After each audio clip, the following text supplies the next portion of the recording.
I like it when you call me Big Papa.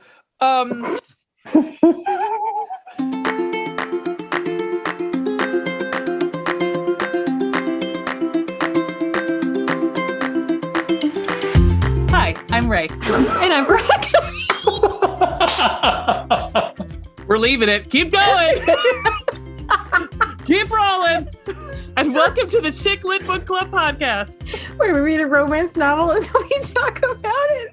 Today we're talking about Satisfaction Guaranteed by Karelia, Stetz Waters. We'll do it live. We'll fix it in post, guys. We'll fix it. I'll write it and we'll do it live. We'll do it live. Fuck it. Oh, that guy's a douche. Anywho, guess who's not a douche? Podcast. Yeah. Guess who's not a douche?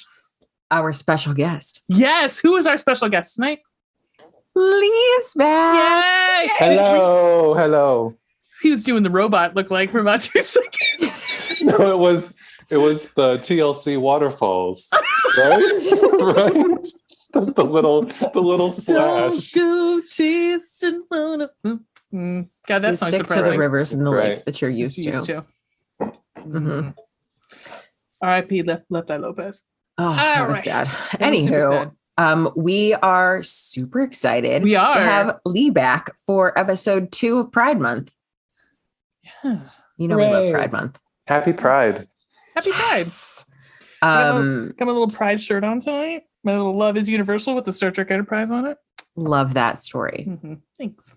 Lee is going to Pride tomorrow. Yes, he is. Yes, I am. I was going to, and I'm not. It's There's just okay. too much going on. Yeah.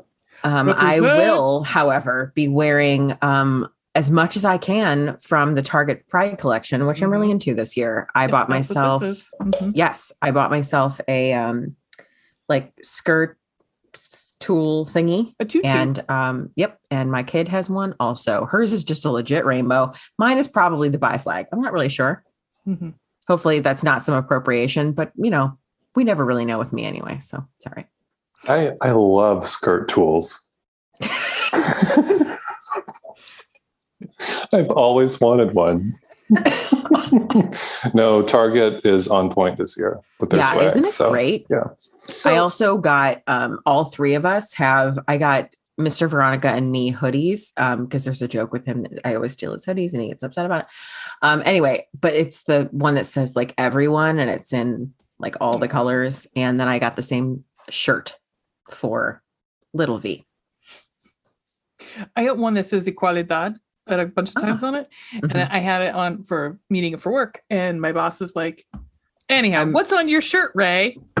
And I said, Equalidad. And she's like, what does that mean? And a couple of the call were like, equality. She's like, oh, okay. And she goes, I said, well, it is Pride Month. And she goes, no. Yes. She goes, why don't people tell me these things? She's like, I just learned that last month was Asian America and Heritage Month. She's Japanese. I said, do you need me to tell you every month that there's something big going on?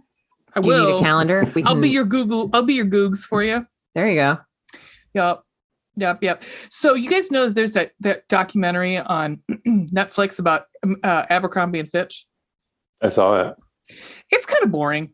It was we watched half of it and then like the next half a week later. It's not riveting. Like, okay. Let's just say that. I mean, you just go to watch the hot guys again because I mean that's why we went to the store in the first place. Can you smell the cologne through the television? Pretty much. Yep. Basically. Yeah. They used to spray it on the carpet. Mm-hmm. Mm-hmm. Oh, they talk in this documentary why they did what they did all over the place in the store. But part of me is just interested in that, so I might watch it. It's okay. It's not bad. It's not awful. It's not, but it's kind of boring. There's definitely like the beginning. It's just like, it is like, has the biggest boner for, it almost seems like everyone's got the biggest boner for Abercrombie and Fitch. Anyhow, my first question to my friend was, does this brand still exist? Surprise, it does. And I went to the website. Really? Yes. And I went to the website. They have a Pride collection. Mm-hmm. Okay. It's an interesting Pride collection. I could get Preppy a onesie. Pride? Huh? Preppy Pride? No. Their whole thing is different. They've rebranded. They've rebranded. There's stuff on there. I was like, I really actually like some of this stuff. And it wasn't super expensive either, like it used to be. Like it's on par with like some stuff is on par with H&M and some stuff was on par with like the Gap, price wise. But like it's kind of like a mixture of H&M and Gap, kind of look wise. But and that preppy Gap, like more like or basic pieces Gap. But yeah, I was like, the dress is really pretty. oh, are you on it? Yeah. Yeah. Yeah, but the Pride collection was kind of interesting. There was a onesie. It looked like lederhosen or like a wrestling singlet. And I was like, Winnie. okay. It was also $60. I was like, oh, Nope. okay. Very uninterested in wearing a singlet. Well, Lee, you should enjoy it because I bought one and I'm sending it to your house. You can wear it tomorrow. Shit. It'll be there in the morning so you can wear it to Pride. All the rainbows. No, it's black. It's not even a rainbow. It's black. It is literally almost like a dance singlet. I'm like, this is.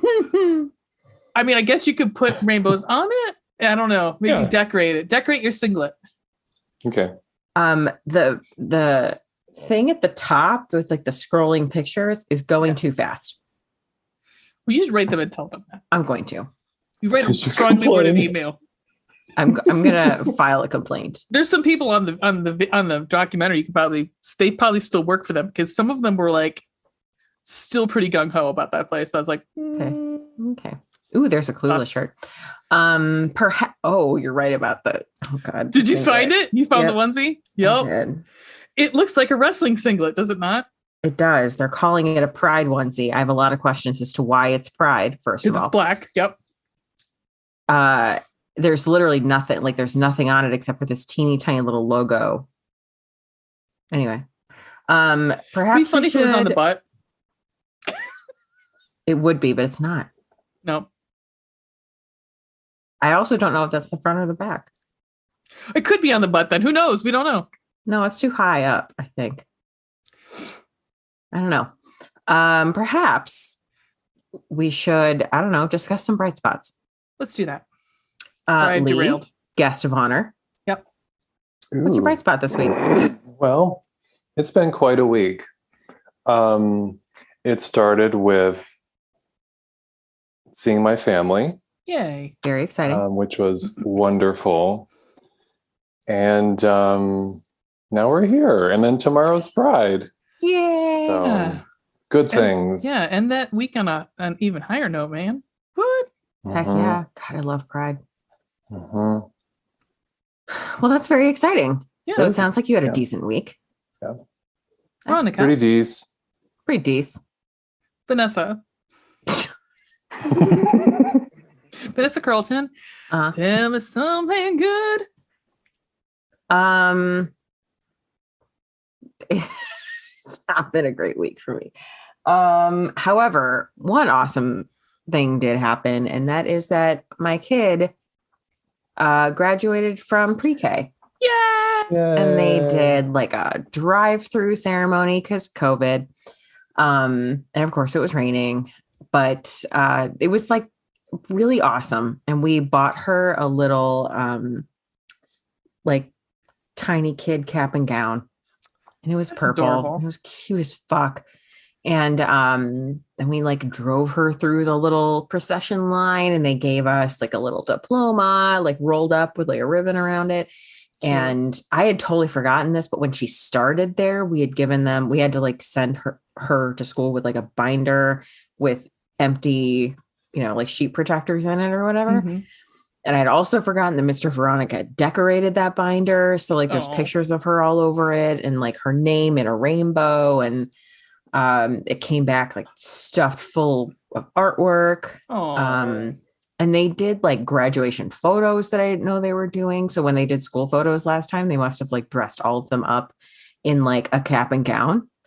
Adorable. It's adorable. So we got like a photo of the whole class and, just a photo of her. And it was just really great. Like everyone was super nice and it was just really sweet. And we were allowed to invite like a solid 5 people, including us. And so there were like we invited my sister-in-law and her husband, and they like waited along like with a bunch of other people that had lined up like to cheer us on like from the car. It was just really sweet. It was just really sweet. That's super cute. Yeah. Ray? Yeah. Tell me something good. Well, this is where my week is. Obi-Wan Kenobi came out on Friday, so that was me. Yeah, I got a random text from you and I was like, oh, what the fuck this means? But you went to text someone else. Yes.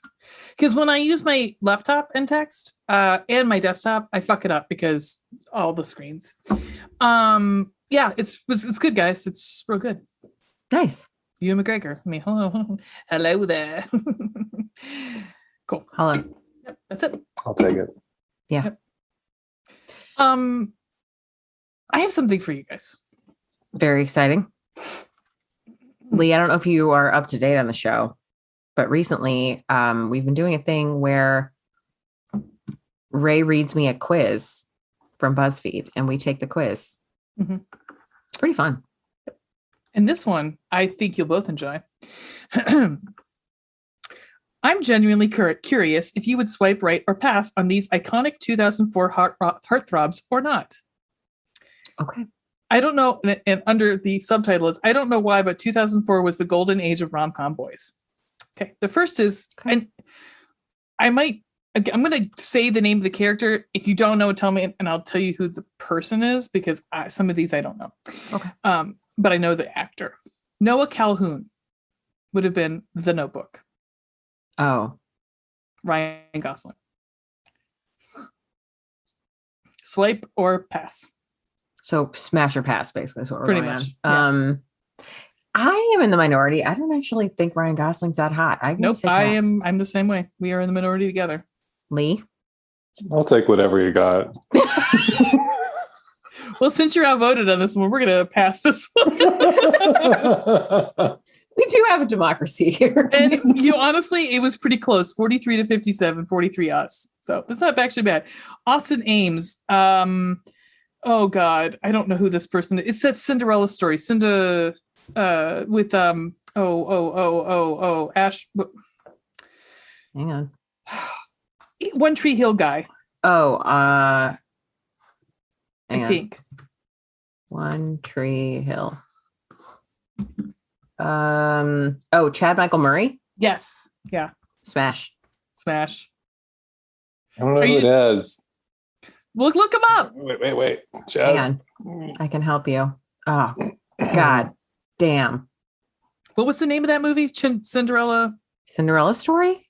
Maybe. I mean, I know this is not him in 2004, but like, son of a bitch.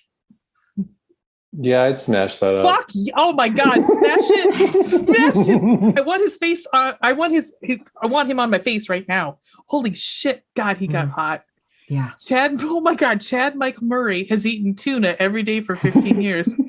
Okay. Yes. Okay. I'll bet. Yep. We're in the majority on this one. So all right. Hopefully Aaron Samuels. Who? Aaron Samuels. Is that from? I'm trying to. I can't think of his name. Adorable. Well, actually, you can kind of see him. Jonathan Bennett. Yeah. Yeah. Hallmark Channel. Smash. Jonathan Bennett. Yep. Smash. He's oh also my God. on my team. He is on your team. Is he on your team? He is, okay, and his husband is adorable. Sort of makes sense. Oh. I'm sending you a thing. Oh my God, this next one, guys. My heart might hurt a little bit. Nicholas Devereaux, Chris Pine, in Princess Diaries 2. I don't love that hair, but I'd still smash. Oh, right. What do you think there, Lee? I'm not turning Chris Pine down. Fuck no. Fuck no. I don't know. Are you serious? You were just going to turn down Captain Kirk. Are you fucking serious? I mean, get a haircut. Yeah, for sure. But, like... I would enjoy. smash it. Shut up, Veronica. We are in the minority. 39%. Oh, no, sorry. No, we're never mind. I can't read. Peter Parker and the Tobey Maguire Peter Parker. Smash. Pass. Smash. I'm just really horny, okay? Yeah. Here's one. I think we're all going to be on the same team on this one. Henry Roth. I believe that's Adam Sandler in 50 First Dates. as really? as Robbie from The Wedding Oh. Singer, definitely smash. I don't know. Although he is I don't know, kinda because I cute. have a thing with reformed rakes. Is he a reformed Drake in that one? A little bit. I mean, he's like non-committal entirely, and then I've only seen the end. I love that movie. Actually, It's a- I 50 mean, First like- Dates is a great movie. Yeah. Legitimately, Yeah. I mean, am I really going to be like to a 2004 cute Adam Sandler? I'm going to swipe. I'm going to smash. What do you think, Lee? I would pass. Okay. Yeah. You would be in the majority on that one. Okay, Prince Charmant, who is is it Charlie Cox? No. It must be from Ella Enchanted, maybe. hang on. What's the character's name? Prince Charmant, Charmont. No, it's oh God, what's Ella his name? Enchanted. Yeah, I think it's Darcy. What's his name? Hugh Dancy. Hugh Dancy. That's it. I think it's Hugh Dancy. Mhm. I mean, smash real hard. Sorry, pass. Pass. Really? Yeah. Okay. All right. I like how we're apologizing to Ray. Sorry. Yeah. Sorry. Oh, Matt Flamhalf. 13 going on 30. Is that Mark Ruffalo? It is Mark Ruffalo. I mean, I would smash it to the point where the button broke. Smash it always. Smash. I mean, any Matt. Yeah. Yep. Any Mark Ruffalo. Okay. Cooper Harris. I don't know who this is, and I don't know what movie this is from. He has a Pope's hat on in the picture. Oh, for fuck's sake. It's When I search Cooper Harris, I get trial photos. It's a So- DreamWorks, so you can put in DreamWorks and see if that works. This is really exciting, guys. I know. I know somebody at home is like, "You fucking idiots." And we'll be like, "Yep."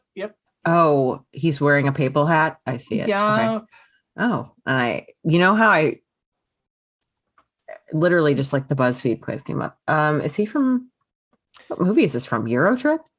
I don't know. Let's just pass because he's not attractive. Yeah, no, hard pass on that. Sorry. And also, 96% agreed with us on that Yeah, one. sorry. It's just a bad picture of him. Sorry, Cooper Harris. Well, the Very next one beautiful. is a fucking cartoon, so it's Prince Charming from Shrek. The only thing good about that, it is voiced by what's his name? British guy. Rupert Evans? No, Rupert, what's his name? I'm bad tonight with names. No, I would actually say pass if he was a real person. Pass. Oh yeah. Yeah. Okay. That's it. And we're in the majority on that one. Well, That's look the at end of us the go. quiz. Yeah. Okay. So, yep. Mark Ruffalo. Now, okay, hang on. What's the Tangled? I would smash that dude. Oh, Totally. yeah, Flynn Rider. Everyone would. Yes. Mhm. Also, I mean, because it's supposed to be, isn't it? Who's it supposed to be styled after? I can't remember now. Someone hot. Yes, and it's also voiced by what's his Zachary name? Levi. Levi. Zachary Levy. God Levi. damn, he's like 7 feet tall. Yeah, he also can sing like a soul bitch. He can He really was sing. in. Was it She Loves Me? God damn. Yep. He is Chuck. real easy on the Ojos. Yep. Chuck. Holy shit. And yeah, A level it's- up smash. Yeah. Yeah, it's like a Whew. Tanuki Mario smash. It's when God Mario damn. gets a Tanuki suit. He can fly with his tail. Smash. I got cards, guys. I got cards. Yes. All right, let's see what we got tonight. All right. Do, do, do, do. This is not okay. All right. Pearl diving. Actually, The this kind is of apropos perfect. for tonight. Is it applicable? Perfect. Yep. It's a 1 out of 5. She takes charge of. Oh wait, hold on. David Attenborough. Sorry. There you go. she takes charge of her enjoyment more in this position. She should guide his head and ultimately his tongue towards her labia, inner lips, and clitoris, however she sees fit. And that's the picture, guys. Wow. I mean, this book. Okay, hang on. Well, because at one point, I mean, well, at one point, don't they talk about? Okay, never mind. The thing is, I can't think of the title now, but I know I have read recently like some shower situations like that. Yeah, I'm almost positive in E.L. Koslow's Bound by Words. I think this is a funny title. Throttled by Lauren Asher. Nailed it. Boom. Another reformed Drake. You're welcome, everyone. All right. So Lee, we didn't tell you, but we have this. We have a database now of sexy sex positions in steamy novels because there's no database for this. So it makes reading the cards easier because we can automatically go to our database and be like, oh yes, there is, lying back throat fuck in this book. And cunnilingus and such and such. And there had better be. Yeah, I mean, that's kind of a requirement in our line of work. That's like at this point, we also said like we're not putting missionary or anything like that's not because that's why bother? Why bother? No. That's sort of how we feel about oral as well. Like it better be in there. If it's missionary, if there's something else interesting that's going on, like she's on a table, that's called tabletop, that's a different story. But just in a bed and just all, vanilla, no. I mean, it could be exciting. I'm not hating. Could be hot. I'm just saying. Could be super hot, but that's not imaginative. We want creative. We want super hot. We want to melt your ovaries right outside your body.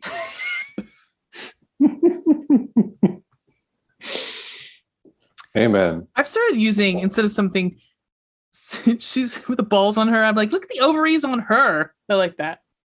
All right. All right. That's fair. Mm-hmm. Shall we take a brief respite? Yep. And we shall return to discuss Satisfaction Guaranteed.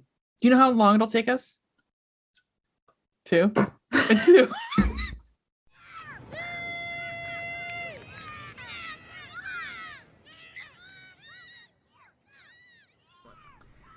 Did you find the place okay?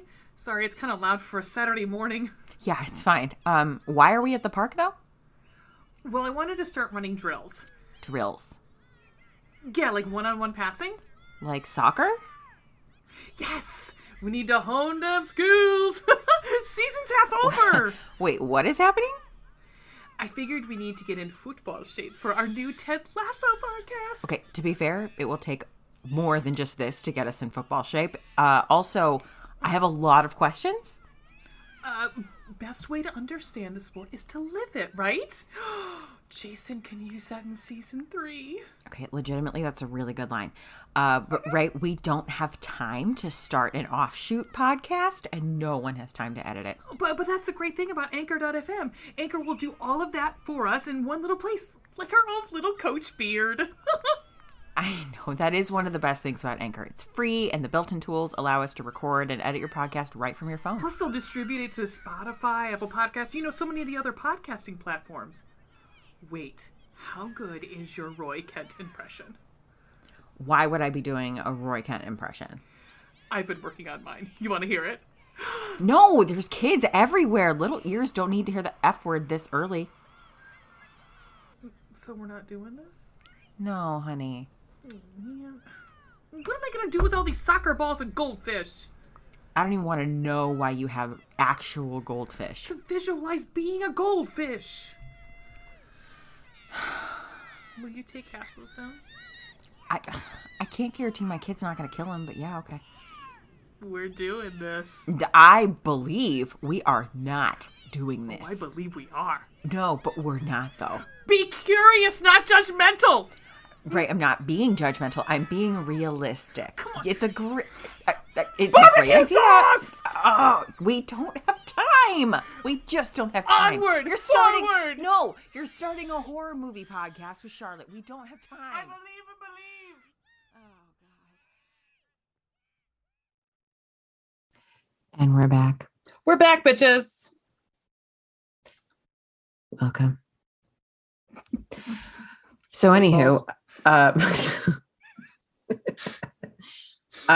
we are back to discuss Satisfaction Guaranteed. And I would like to point out that Lee picked out this book. Thank you. You're welcome. This is fantastic. This is fantastic. I was given a list yes of male, female, female. Was there?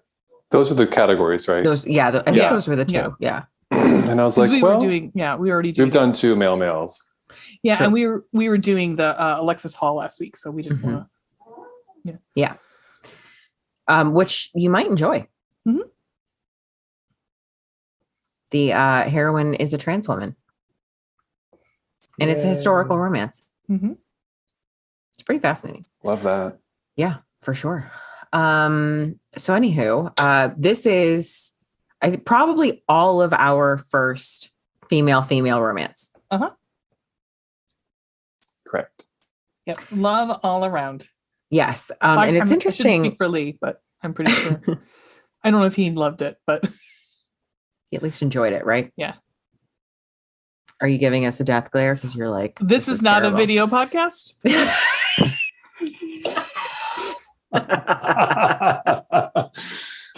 I'm signaling in code I love silently. when you can anyone can make Lee laugh so hard he wheezes, because like, I don't know, I feel like it's earned. You know what I mean? Yeah. I really love it.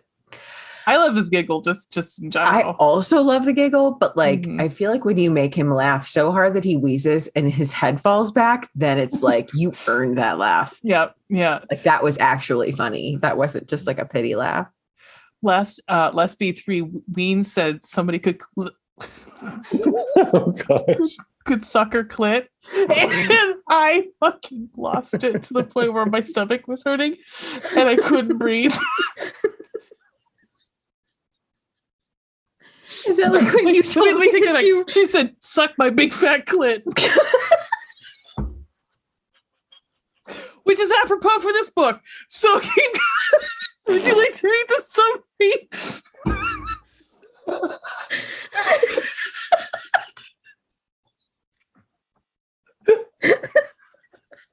Oh my God.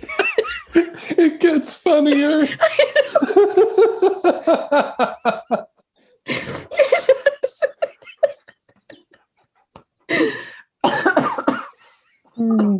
Fuck you, woman. All right. My eyes are watering. I told you this is how I'm gonna die. I'm gonna die like fucking Chris Farley. Anyhow, have a heart attack one of these times, minus the whores and the coke. Heroin. Okay, is it heroin or is it coke? I thought it was I don't coke. know. I don't know. He OD'd with Hard sex drugs. workers. Yeah. Drugs. But Oh he my was God. a large man. Anyhow, Anywho, this is our first female romance. My author friend has told me that overall, like in general, in the genre, that female romance does not sell as well as Mhm. male or like reverse harem or even like threesome. It just doesn't sell as well. So I was super excited to read Mhm. a highly rated one, and we can get into it later, but like, I didn't think it wasn't hot. I mean, Oh, it you was know, fucking steaming, man. it was hot. Lee Yeah. might disagree, and that's totally acceptable and understandable. But anywho, It reinforced some things for myself. oh, did it? Okay. I was like, if I was on the fence, I'm I'm Off the fence. anymore. Gonna just climb You're over the on other the side. fence, is what you said? Off the fence now. I'm off the fence. I'm Probably rolling reaffirmed some around. things for Lee as well. He was like, "No, I'm good. Not interested." Can I, real quick aside, really quick, friends and I, when I was in college, we went up to Niagara Falls, and we were all excited because we were going to go to a strip joint, which I never in my Mhm. life now would I go to a strip joint, just because it just whatever. I don't want to deal with it. no, I don't want treating the women like garbage. Anyhow, but we were excited because there was a male strip club and there was a female strip club. And we were with one of my gay friends, and we all paid our due. Like, you had to pay your cover. And again, they're like, "Oh yeah, the male side's closed." We're like, "That's what we were here for," but we'd already paid our cover. And we're like, "Well, at least we'll get a drink and then we'll leave." Yeah. We get there, and then one of the strippers comes over and like makes a beeline right for my gay friend, and is just like grinding on his lap. And he just turns to me, he goes, if I had any questions, they've been answered. I'm super gay. I was like, mm-hmm.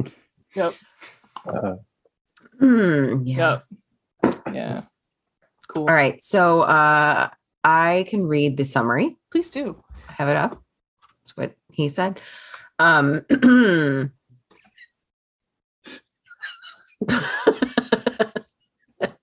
I have it up. It works. I mean, that works. I was thinking of reading. So again, Oh. it slipped by me again. Happened earlier. It did. The one night that your mind is not in the gutter. I'm a little disappointed. I'm tired, guys. Okay. It takes a lot of effort and energy to be dirty all the time. Yeah. I cannot watch a single Thor Bradley video on TikTok. I swear he does it on purpose. Everything he says is sexual, and I swear it's on purpose. Oh, I'm sure it is. I'm sure it is.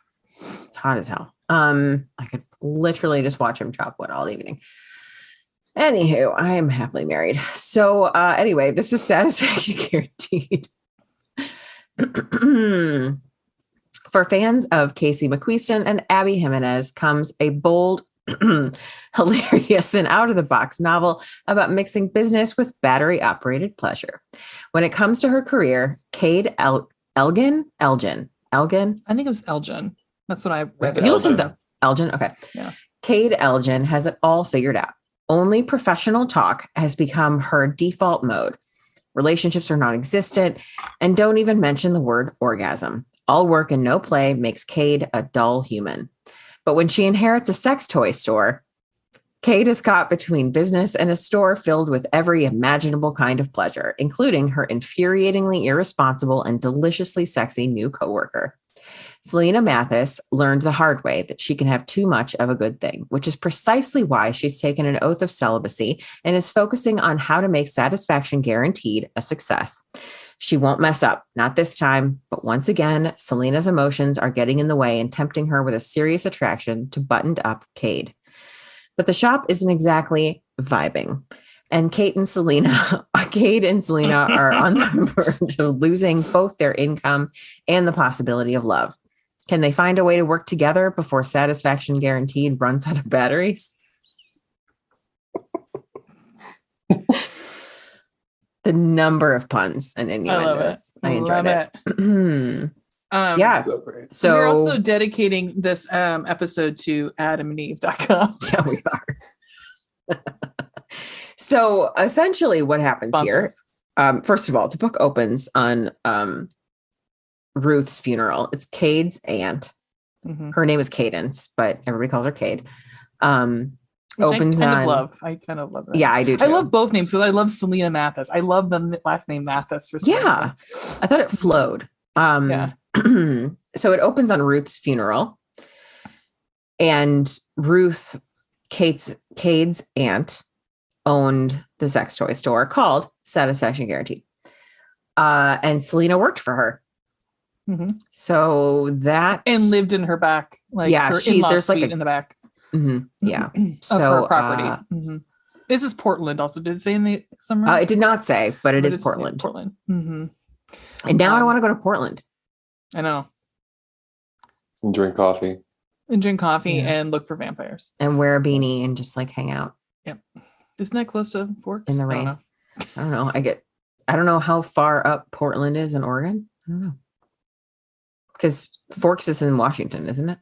Oh yeah, that's right. Yeah. I mean, they're next to each other. Yeah. It all rains. It Close rains all the enough. time. You know, someone I used to work with once told me that it does not rain all the time in Seattle. They just tell people from California that so that they don't come to Seattle.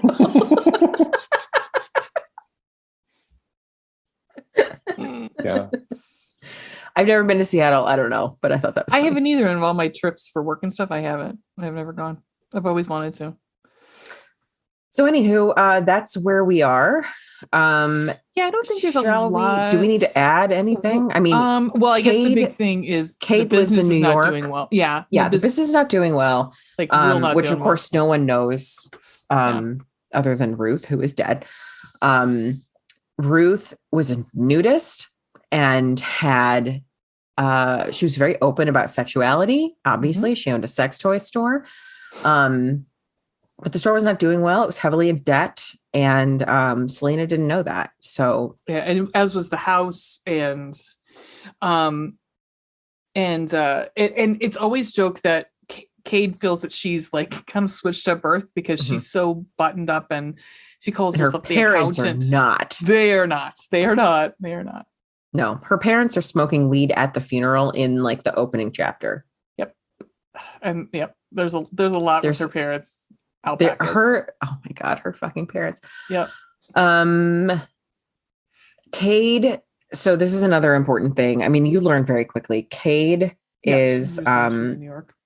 She lives in New York. She is 1/3. She and her parents own Elgin Gallery, which is highly revered among artists. And her parents are just really eccentric. Yeah, like she runs it. I mean, they pretty much when she was 21, she got like a third of the business. A third of it. She runs it because they're. I don't know exactly. They want to buy alpacas and like. It wasn't explained if one of them was the artist. I don't understand really how they became like well known in the community just because of like buying art. Like I don't understand. Like I don't either. Like how did they come to own a gallery? Like what? Yeah. How did that go? But yeah. It's all right. Doesn't matter. It's all right. We'll forgive it. It's cool. Nobody knows. Nobody knows. But that's pretty much it. They end up going to Portland for Ruth's funeral, and while they're there, because of course Cade is like, I have to figure out all this stuff. I have to like handle her estate because I'm the only person responsible enough to do it. And you find out that Cade and Selena have both inherited the store. And that's where you're at. Tis. So we do something on this podcast. This is how we review the books that we have read. We do a compliment sandwich where the top bun is a pro, something we liked about the book. The meat, the slippery inside, is the I just said that literally just to see her face. Just to see her face. I hope it was worth it. Yeah. Let the puns begin. Is the meat, and that is something we might not have liked as much about the book. And then we finished on a high note, and the bottom bun is another pro. All right, Lee, our guest, please give us a pro. Lee, our guest, be our guest. No, okay. Try the gray stuff. It's delicious. My top bun was the neon clitoris light. Oh my that Selena. That's right. Selena uses this light to communicate with Ruth, like from the dead. And her Christmas lights. And like just I think throughout the book it was flickering. Yeah. Like just the idea of flickering lights was her, communication with Ruth. Right. And it was so sweet how much Selena missed Ruth. Like she basically called her the mother she never had. Yeah. Because doesn't her mom die young? I don't know that she's dead, but she leaves. She drops her off at the father's and was and it's like, I'm moving to Santa Fe. And he says literally like, how do I take care of it? Or how do I feed it? That's what She's it was. Like, what does she eat? Yeah. Like, that's what he says. What does she eat? And he totally takes it over and it's great. But like, so we figured that she's MIA. Yeah. Yeah. So like the light would flicker on and off and Selena would use that as, the vessel to determine what Ruth was trying to tell her. Like, am I on the right track or not? So that's my top bun. I love that. Because there's a struggle between the two women at one point of like, because honestly, I can picture this store and it sounds like a fucking mess. And one that I would I walk in, I'd be like, nope. It sounds like one that would be down in Geneva on the Lake. And it would be like, No, what? So Geneva Lake is this little town over close to where we're all from, or we're not from. We live, and it's like they have all these like kitschy stores where you walk in, and there could be like fucking dildos, and then also like dream catchers, and like shirts that say like I visited Godel and this is all I got, that sort of thing. And that's what the store in my sounded and like. also wine from the local wineries, and maybe like some beaded coasters, like it's right, just, and shot glasses, because of course shot glasses. Yeah, of course. So that's what the store reminded me of. Maybe some ammo, like just get some random shit. A lot of leather, because a lot of bikers. But so there's but that's what like the store that. sounded that like. Is a pretty intense light. I enjoyed the description in the book. Veronica, can I have a pro, please? Yes. So my top bun is the way that consent is like woven through this book. Yeah, it was like never a fucking question. There was never like a moment of like, because you end up getting like sexy scenes from both of them, from both of their points of view, even though the book is written in the third person. And the way that both of them talk about it, it's like there's never any hesitancy, and when there is, it's like, so I guess I can't say there's never hesitancy. More so on Cade's part because she's less experienced, but like she feels comfortable with Selena and is willing to allow Selena to do things that she would not have previously felt comfortable with. But the thing about, I think why she felt so comfortable was that Selena made her feel comfortable. And she also cared about Selena, but like the way that they have consent checks with each other is beautiful. And I feel like I was surprised, but also not surprised, because I feel like in so many ways, women would be more in tune to that than straight men would be.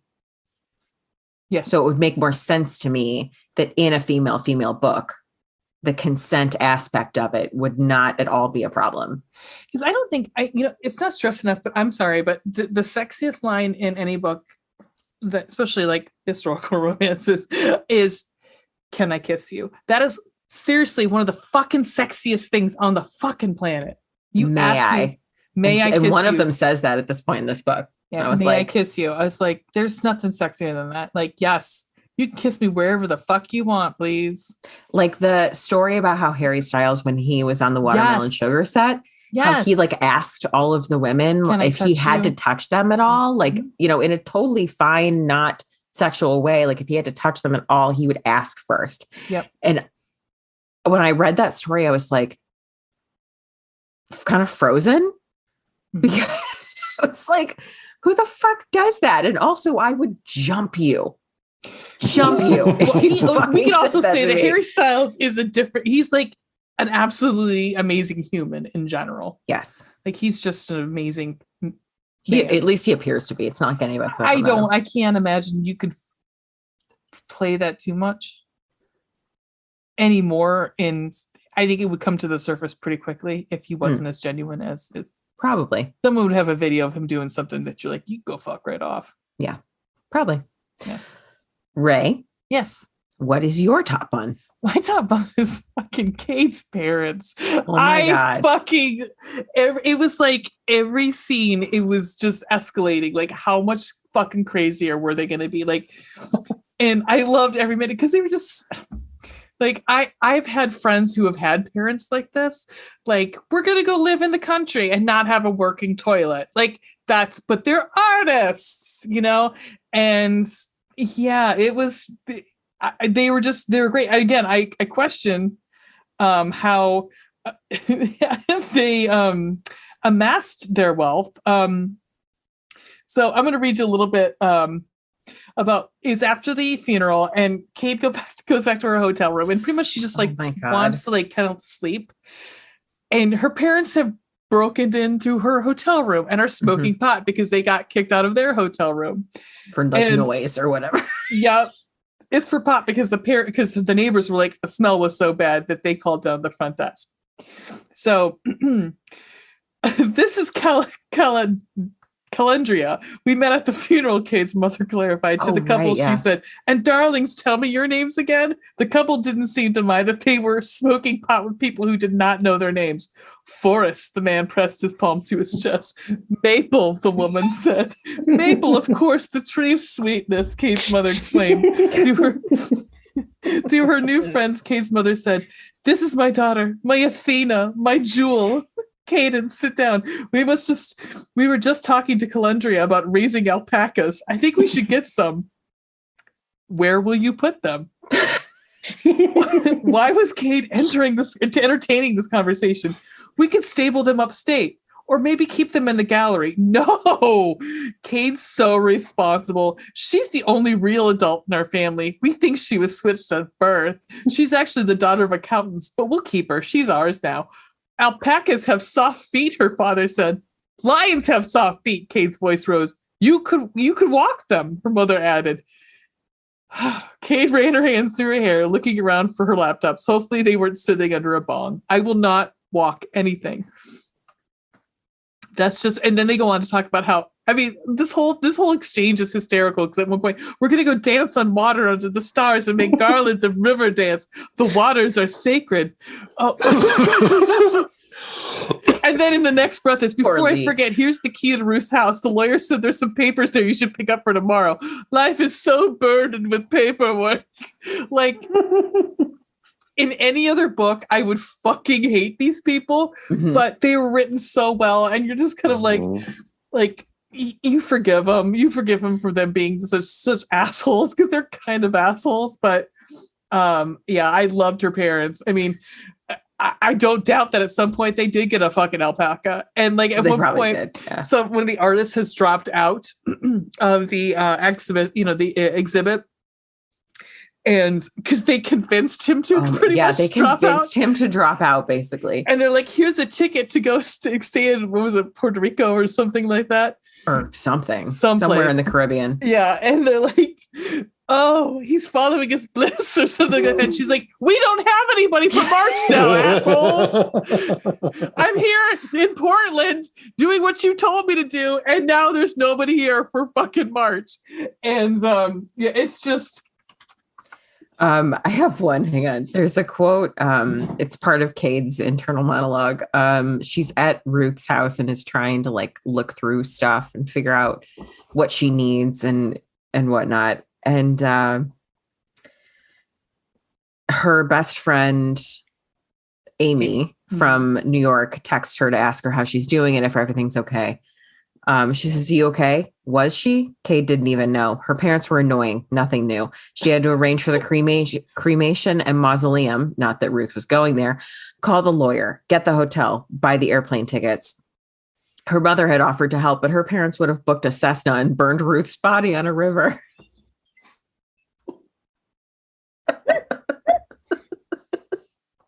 Like, she always talks about like, oh, it's not surprised that like, well, even when we found it later, we get a letter from the aunt, and the aunt even says, well, I'm an Elgin, and I of course couldn't fucking run this, this that becomes a whole thing, like running joke, like being an Elgin, or an Elgin, whatever it is. And I can see it being both. And unfortunately in Cade's life, most women have only wanted to be with her or like to get close to her because of her parents and because of the gallery. So like, it's like in like, oh, you're gorgeous, but in the second breath is, can I meet your parents? That sort of thing. Can you think your parents would look at my Can work? I show you my art? Right. Yeah. No one wants Cade for Cade. No, she loves me for me. Not because I sing like Pavarotti. Yeah, there it is. Beautiful. I think we've brought that song up a number of times in this fucking show. I hope so. Yep. I'll make it a goal. All right, so now we get to the stuff that maybe we didn't care for as much. So we get to the meat. I was gonna try it, but I'm like, nope, she'll kill me. So Lee, can I have a con? Can I have a meat? The juicy, slap me in the face with some meat. the juicy salami. I have 2 pieces of meat, actually. Oh, Delicious. Okay. So laughing together. the first one is the grand gesture. I didn't think it was okay. Like it was nice. It just wasn't. There was. It was nice. I It guess. was nice, but it wasn't creative. You know what I mean? Like there was something Yeah, no, I missing get it. about it. I get it. Yeah, and I it get was like it was even called the grand gesture in the book. Yeah. Like, it was, Which, oh, 'cause is honestly, this your grand gesture? Yeah. If we're looking at the 2, when it comes down to it, the one grand gesture, because there's 2 actually. I would say there was actually 2. One is Selena's to Cade, and I think that to me, Okay. Yeah. that speaks. That's a better one. That was beautiful. That's a better one. Yeah. Yeah. That was Yeah. beautiful. Yeah. Sorry, I didn't mean to No, derail your meat. it's okay. All right, back to my meat. Yeah. Sorry. I mean, Gosh. we should always just talk about your meat. The second piece of meat is Second helping of meat is sloppy Joe meat. Ugh.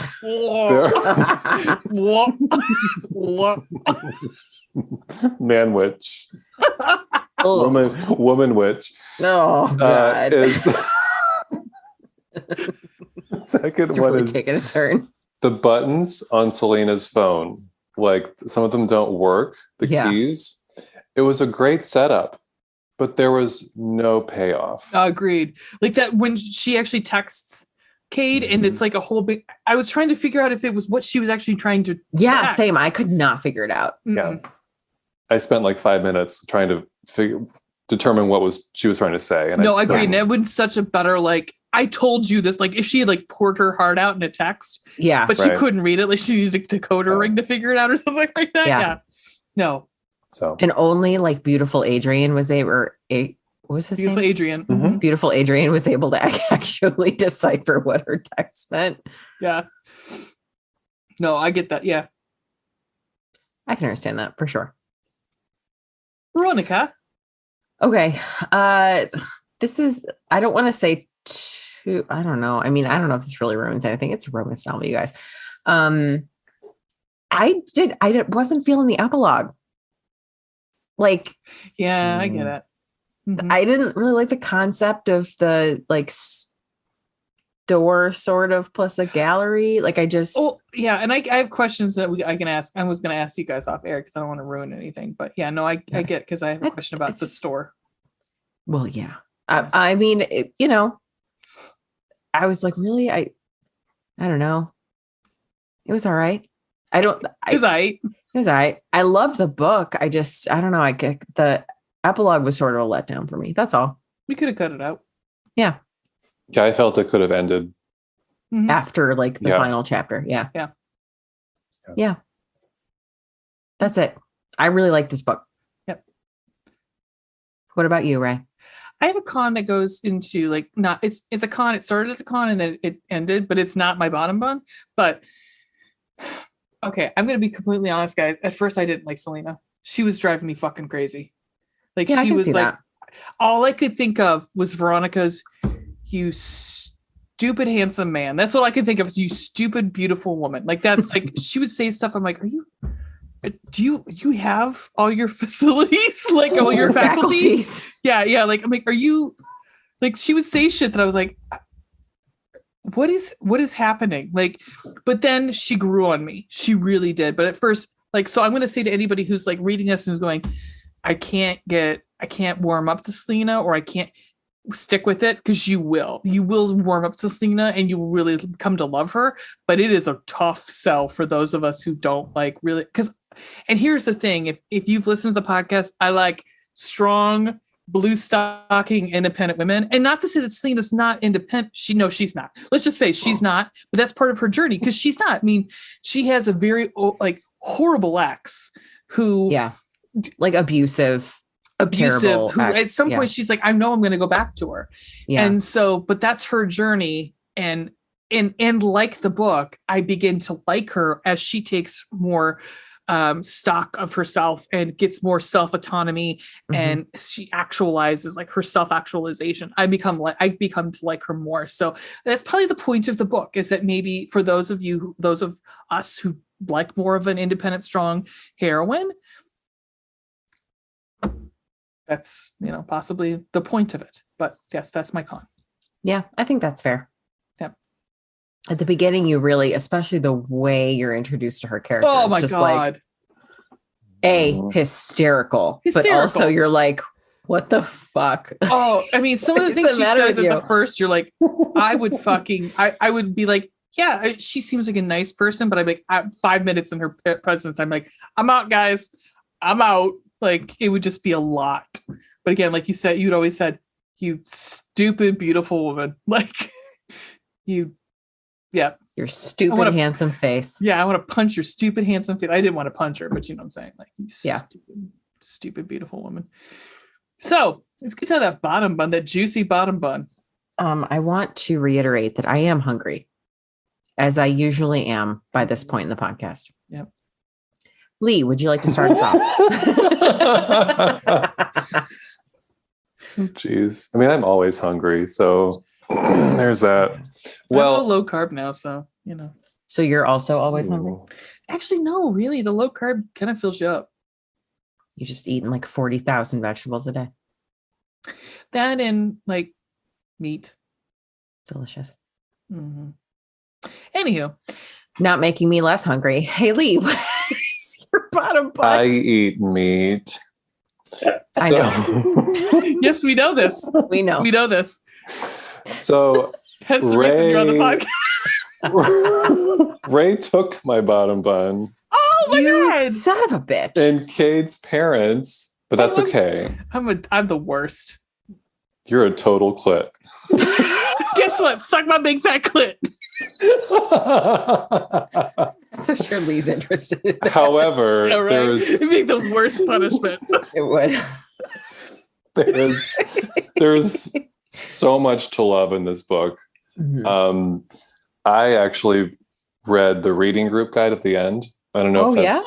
And it was really, I mean, she talks about like the writing and the stuff she found out in research. And there's like a real sex toy store in Portland that she modeled the one in the book after. Oh, that's cool. Satisfaction Guaranteed. And it was just, sex positive talk and yeah, so it was cool. That's I awesome. like that. I did not read that. I did. Good for me. I also like that. I liked the, I wrote down multiple buns because I wasn't sure what you guys were going to say. So I just wanted to make sure I had some to choose from should anyone steal any of mine. But one of the things I wrote down was that I enjoyed the sex ed aspect of it because they're all very like sex positive. I mean, Kate is like, she's just not had good experiences and is therefore really shy about it. Which really of course is like built-in humor, right? Well, that like this woman who is pretty shy in that aspect of her life inherit a sex toy store, Right. Like I enjoyed the positive aspects of it. And there's a whole scene where Selena also teaches art. And also like, I think she teaches sex ed to some extent, like anatomy and whatnot. Yeah. There's some sort of aspect of that.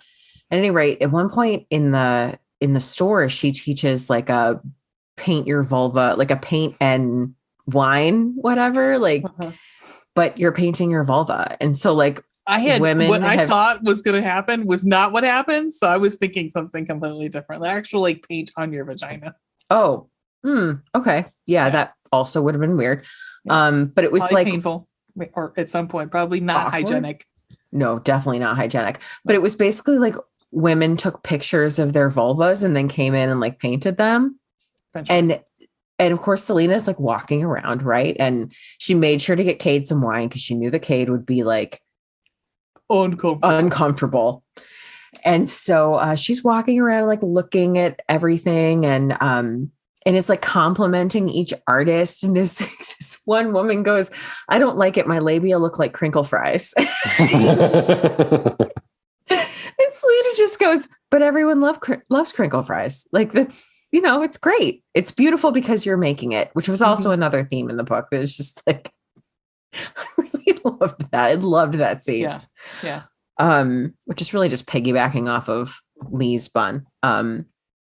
But okay, so my bun is the writing, because I really, really enjoyed her writing style. It was different. I liked it. Like a lot of the inner monologue was cool.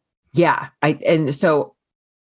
Example, this is something that happens consistently throughout the book. And I really enjoyed it because it showed, okay, I'll just read this first.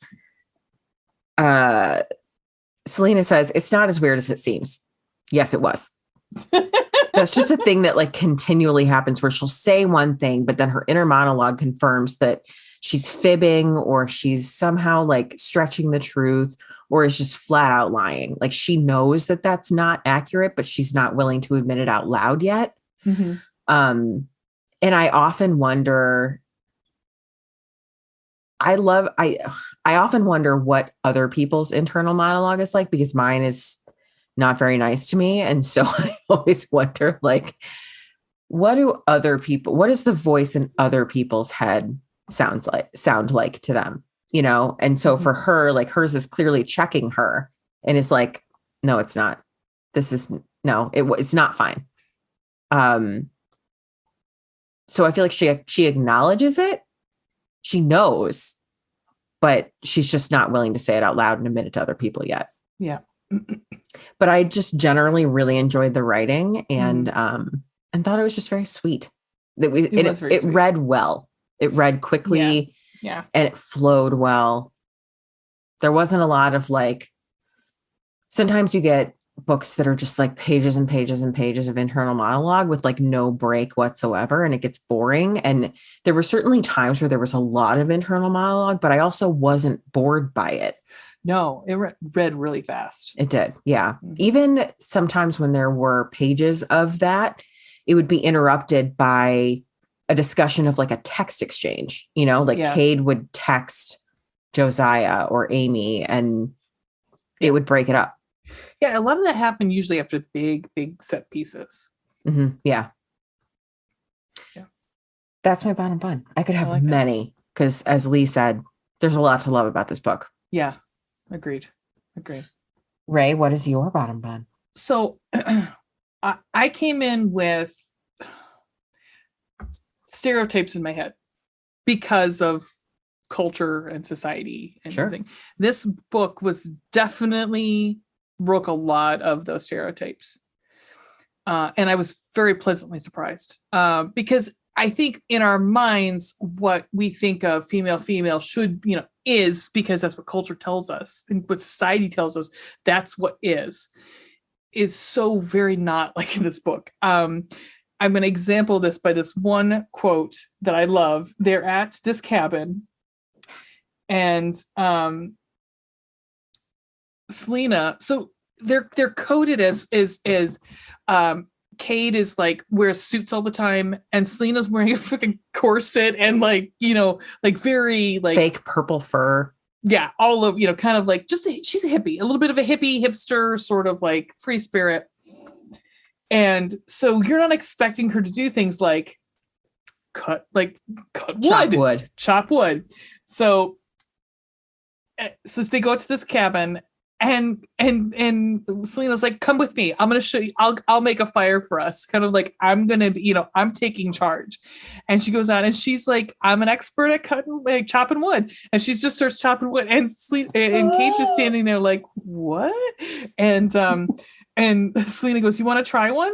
When Kate swung the axe, it stuck an inch in the wood. The wood unsplit. She tried again. Same thing. How do you do it? She asked. You don't have to split this log. Really look at it. Where does it look like it should split? Kate tried again to no avail. Selena took the axe from her. She motioned for Kate to step back and again split the log in perfect halves. As she walked past Kate to retrieve the wood, she planted a kiss on Kate's cheek so quick, Kate thought she might have imagined it. You have other gifts, she said. I'll split your firewood for you. It's just like that is what our stereotypes are to say, is that like she's like the girl and Kate is like has the more mannish, but it's not. I mean, like they both were very much like it was refreshing. It was refreshing that something was like it also, and I think that's also because I'm going to say her name right because we were talking about how Karelia, right? Karelia. Karelia. Karelia. I think it was Karelia. Yeah. Karelia in her bio is she writes happily ever afters for women who love women. So she's like, like finger on the pulse. So she knows exactly how to write these characters so well that you're like, this is what you believed before was a stereotype. This is literally like, and you fall with it. You fall in love with the characters because that's like, it's two humans. I loved that. It wasn't like there was no, demarcation of who was who in the relationship. I really like that. Yeah, it definitely broke the boundaries of like lipstick lesbian, and agreed. It wasn't just a stereotype for sure. I agree. Yeah, I mean, because think about like things that of lesbians in portrayed in in media, like how or like our entertainment things, like how they're portrayed. It's like like you said, it's usually like lipstick lesbian, and they're very like like masculine woman, and you're like, well, I mean, I'm sure there are.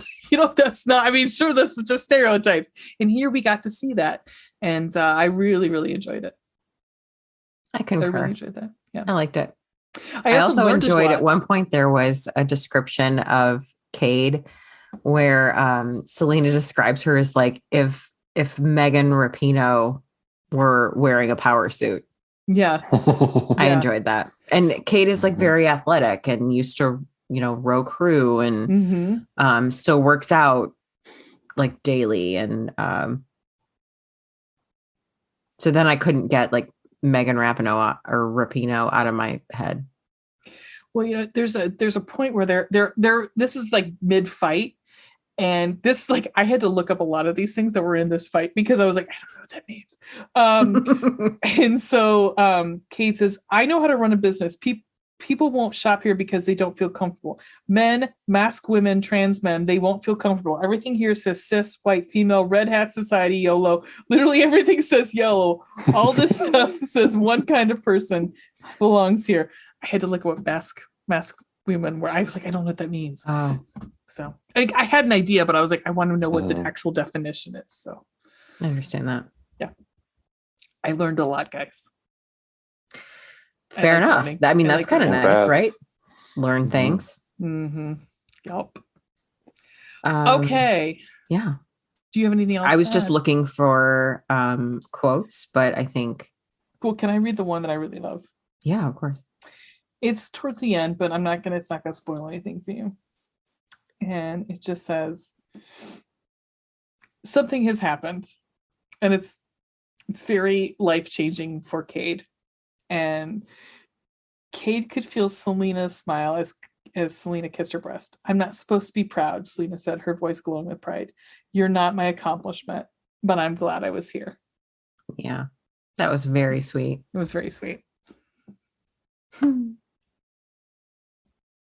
So in tune with each other. I think that's the... Yeah, they clearly have a very beautiful connection. Yeah. Great chemistry. Yep. Yeah. They have like plenty of that opposites attract thing going on. And grumpy sunshine. A little bit of grumpy sunshine, a lot of bit of grumpy sunshine. Based on the description before we read the book, I thought there was going to be more enemies to lovers involved. And I was actually kind of glad to see it not. I mean, there's definitely like some tense time at the beginning between the two of them, but I was glad to see it dissipate. And I was glad to see both of them trying to meet in the middle. Yeah. That they were both trying to like figure out a way to make this experience work for the both of them. I was glad for that because obviously there was no way, it was a long shot anyway, but there was no way it would have ever worked if they were both just fighting the whole time and like butting heads about it. So yeah.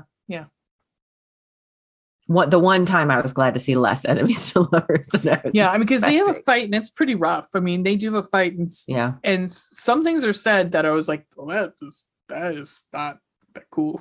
That's not cool. Yeah. But I mean, but the character knows in the moment too. She's like, that wasn't fair. That was not, I should not have said that. Yeah. I mean, it's a part, and it's all because of the grieving process. I mean, that's what it is. Coolio. Would you guys recommend this book? Yes. Yes.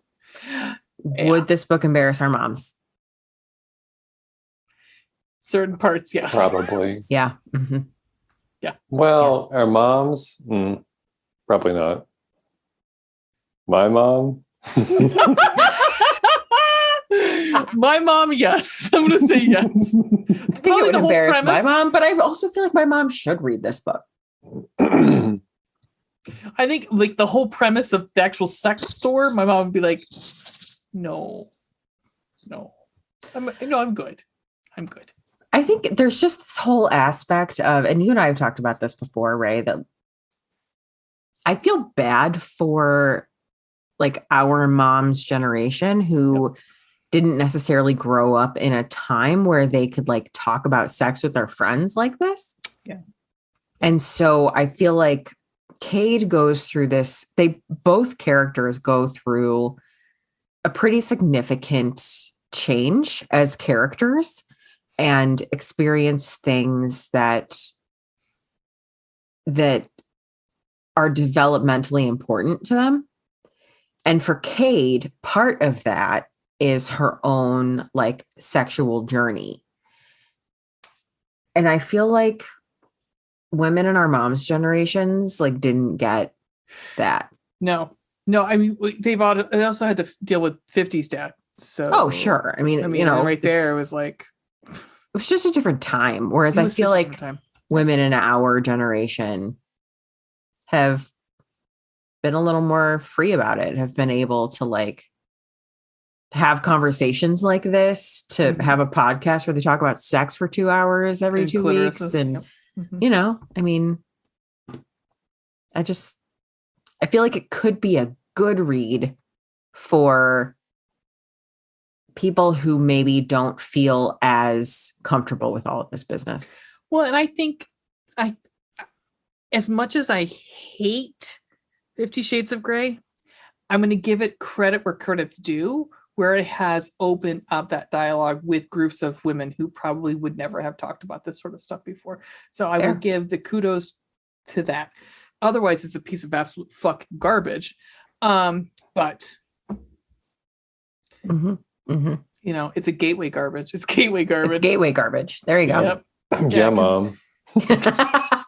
I forgot your mom read all. You're reading 50 Shades of Grey, then all of a sudden you're reading about how a monster penetrated you and like with its 2 dicks. So dicks. Neat. Yeah. All right. So do we want to soldier boy on and go into our ratings and then stunt casting? Sure. All right. Lee, are you ready for your stunt casting? I am. I'm so excited. Ooh, that reminds me. I will create your because you have your very own board. So we should have a guest board. We have like Lee has stunt casting. He has his own board. So I will just create. Oh my God, I never did your stunt casting from Red, White, and Royal Blue. Wow, I'm such a good co-host. Okay. Add section. Would you like to go first and tell me who you chose? Are we doing ratings first? Or are we doing stunt casting? Ratings. Let's do ratings. They're quick. We'll get them over with and move on. That sounds bad. I didn't mean it like that, but you know what I'm saying. All right. So we rate things on this podcast. We rate them. Mm-hmm. That's rate things. Yes. RATE. Yep. we do it on a scale of eggplants and hearts. Hearts meaning how romantical was it? Did it warm all of the cockles or just maybe a couple of cockles? I don't know how many cockles are in your heart. And then also we have 4 chambers, so maybe there's like a cockle per chamber, possibly. And then we hit each other in the face with eggplants and say like, how sexy was it? Was it a Mr. Darcy kiss, or was it like full on erotica? All right. That being said, Lee, how many hearts would you give this book? 4. 4 hearts. Very romantic. I like it. Miss Veronica? Yeah, I said like 3.5 to 4 because I really feel like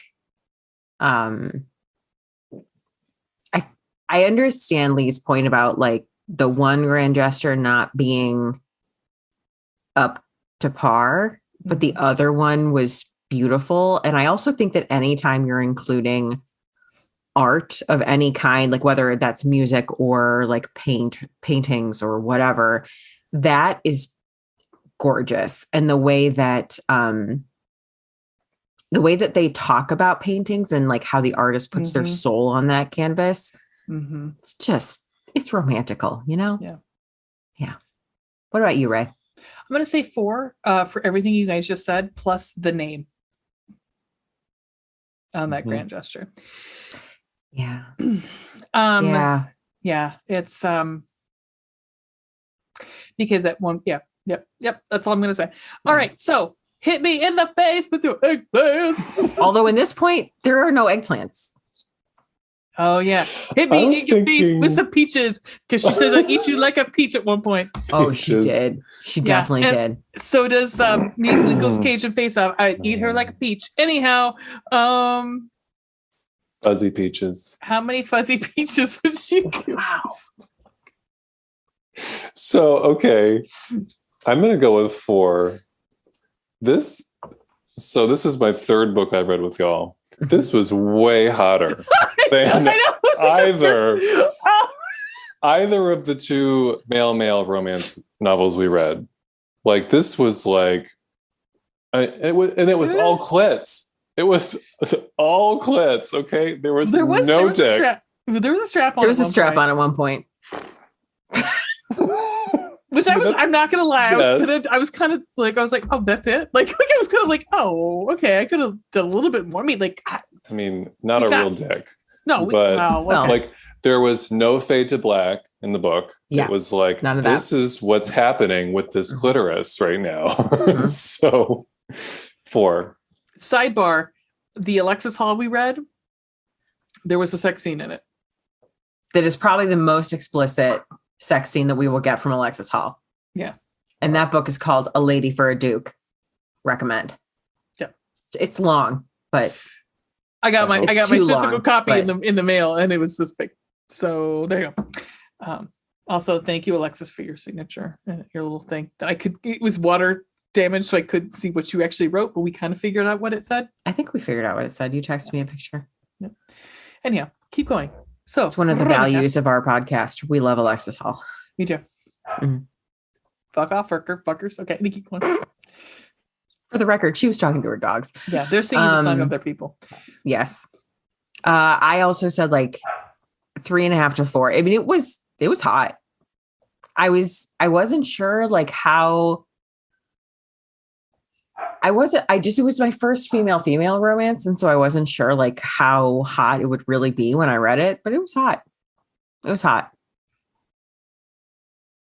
What about you, Ray? I'd say 3, just because I've read some things recently. And I think that is my barometer is all the way off because again, I've read some things. I've seen some stuff, guys. Educated. No. This is I hope to have one of those like war shocked faces. Like I've seen some things, guys. But no, it was very sexy. But I mean, I would say 3 to 3.5. So that's where I'm at. What have you been reading lately? What have you been reading? What have you been reading? You're like, I've read some things. Okay. Well, no, Let me some titles. I've been reading some erotica from some of the authors that we've been getting stuff from. So yes, I have been reading some erotica. So it's a little different. So things that aren't like don't faze me as much anymore. All right. It feels like during Red, White, Royal Blue, where you made me you made me defend myself at one point. No, I'm just interested. Also, I'm like, my TBR is endless, but also like, what are you reading? Well, a lot of it I can't talk about on here because it's not out yet. So, okay, yeah, fine. Is it in the closet? It is locked away. Wow, nice, nice. Yep, with R. Kelly. Ew, gross. If you're in the closet with R. Kelly, get the fuck out. Well, no, I know because you're gonna get peed on. But didn't you hear that song in the closet? Trapped in the closet? So, yeah. Yeah, because they made fun of it on South Park. Anyhow. Yeah, remember when he married Aaliyah when she was too young to be married? Because he's a sexual predator. Yeah, because he pissed on a 16-year-old. Anyhow. Okay.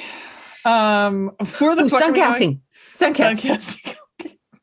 Somebody's really excited, so I'm gonna let her go first. No, I want Lee to go first. Okay. I'm excited. I'm always so excited to see what this is gonna be interesting because choose. We usually go for the heroine first, but since they're both heroines, that's true. So who do you want to start with, Lee? Well, actually, Lee, how many people did you do? I did Selena and Cade. Okay, me too. You Same. did. Oh, you only did 2. Okay. Mm-hmm. All right. Okay, here's my Cade. Okay, we're going Cade first. Okay. Cade first. My Cade is pink. I love it. Oh, God damn it! Why is this not opening? My Cade. I don't know. You're missing out because pink has cum gutters. She does have cum gutters. She also could beat my ass, and yes, she could just beat. 100%. She's got the hair. She's got the strong jaw, and she's fit AF. Yes, she is. What? Just Girlfriend like Cade. She can also really rock a suit. Mm-hmm. She can rock my face. What? I adore her. I do too. She's also, awesome. She's fucking baller as a singer too. I mean, yeah, she is. She's a very good singer. Mm-hmm. Mm-hmm. Also, her husband's hot. And I mean, I know that they've had a tumultuous past, but I would enjoy having a body that looked like hers. I won't lie. Now I'm just going to stare at pictures of pink. Okay. I like it. I like it. Moving on. Yes. All right. Let me get to my board here. I'm pretty sure I have chosen this actress before. However, I am very specifically choosing this actress when she had this specific haircut. Because it was very short. It was not like full-blown pixie, but it was pretty short. Okay. It may have been like full-blown pixie at one point, but it was just very short. Anywho, I chose Jennifer Lawrence when she had super short hair. She has she's thin, but she has like an athletic type build. Mm-hmm. She's also fucking funny. Mm-hmm. And I just feel like she would do well. She would do well. She would. I enjoy. She absolutely would. She's gorgeous. She is. Ray? Yes. Who is your Cade? Well, so one of the last things that Selena says about Cade is Cade looked gloriously happy, and the dark circles under her eyes made her look like a soulful Norwegian actor who had been in New York that morning and had flown across the country. So I looked for Norwegian actresses. I also highlighted that because I thought it was funny. That was like a thing. It was a callback to the beginning of the book where she talks about like a soulful Norwegian actress. Yeah, because I was like, did one of the Skarsgårds have a sister? That's immediately what I thought of, and I didn't see one. But I found this lady in front instead, and I would throw all the goddamn legs over it. Her name, give me 1 second, because she's got an amazing name also. God damn. Fuck. And then here's the last one. She is very pretty. Of course, now none of these have her fucking name on it. Cool. Her last name is Loch Ness. What the fuck is her name? Monster. Cool. Sure. Monster. Cool. Comma, Loch Ness. Let's see. God bless America. Oh, she was on. What the fuck was the movie she was in? God bless America. She's Never been not in. funny. I think The Last Kingdom was the movie, the show that she's on for currently, or just most recently. Also, my internet's really slow tonight. She's very pretty. She is very pretty. And what I liked about her is the one picture was like she had no makeup on, and she was just kind of like, "Here's me." God, I'm the worst. I had it, and I could, of course, not find her. Last Kingdom. Here it is. Oh, come the fuck on. You pinning her is going to put us on like artist Pinterest. Artist. Like just artsy photos. Oh. And she's not on this list. Her last name was Loch Ness. Oh, here it is. Thea Sophie Loch Ness. Okay. Nice. She's hot. Yeah. I throw all obviously. the legs over her. So, yeah, that's it. But the one, she's got short hair, so I thought that would work. Fair. Yep. I like it. Coolio. All right, back to Lee. Talk to us about Selena. Selena, here's my Selena. Is that? Hang on. Yeah, that's the right thing. My Selena is Love that. Yeah, I was actually Yes. thinking about possibly going, yep. Same. Ariana DeBose, who won an Academy Award recently for being awesome. Just for being generally awesome. For West Side Story. She's the first queer actress of color to win an Academy Award. And Awesome. she's gorgeous and amazing. And I just like Is she the one that- description of the book, just it was perfect for her. Because Yeah. what I Yeah, really I do like agree. about that is we don't know if she is possibly white Yeah. or if she They is. didn't say. Yeah, Mhm. there were. If she, yeah. Is she the one that played the bullet in Hamilton? Yes, Was I believe she? so. Yes. Yeah. Good for her. hmm Yeah. Yeah, she's gorgeous. I approve. Coolio. Adding her to your casting board. There you go. Thank you. You're welcome. Okay. Okay. Cute. All right. Veronica. Yes, dear. All right. Here we go. I chose now again. I also didn't know. For a second, I thought about like Zendaya, Oh. but then I was like, yes, but she's curvy. Like it specifically talks Yeah. about her having curves. Mhm. So basically, I was just looking for hopefully curvy brunette actresses with curly hair or with the potential to have curly hair. And so I chose Kat Dennings, who is from Two Broke Girls and multiple other things. WandaVision. Oh, yes, you're right. I like that she's spunky. I like that she Mhm. has interesting style. And I like this last one. She's wearing something that I feel like Selena would wear. But yeah, I like it. I like it. I like it. Mhm. that's who I chose. Coolio. Right? Yeah. Who is your Selena?